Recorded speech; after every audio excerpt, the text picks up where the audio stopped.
Ano po, nandito ako ngayon sa may Harmony Bulacan.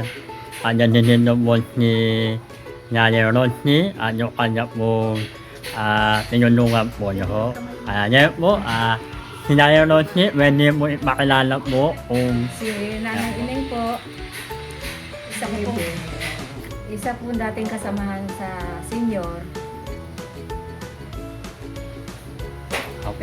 Pinatry ko po ng ating product ng Yes to Healthy Life na 18-in-1. Ano po product niyo Ito po? po, ito Ayan po. po, ayan. Ito yung violet po. Ayan.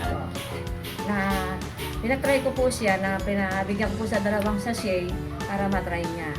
Tapos po nung na-try niya, 2 inom lang po siya ng juice.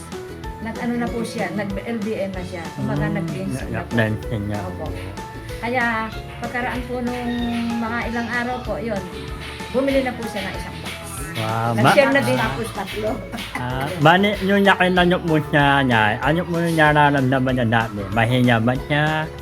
O Lagi may- pong tumataas ang kanyang mga, halimbawa, yung BP, gano'n. BP. Kaya minsan akyat baba naman ang creatinine yun kasi creatinine. minsan may iwasan na hindi makakain ng may lasa-lasa. Opo. Meron yung nakain niyo po kayo niya, talahan niya ramdaman niyo po niya yung iba po. Lumakay po ba kayo?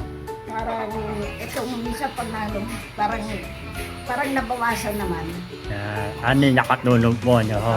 Ayan na po, tuloy-tuloy na po dapat ninyo. Kaya maraming salamat. Ito muna. Opo, kaya masalamat po tayo ng Siyon dahil ang Siyon po talaga, yun ang papabaling.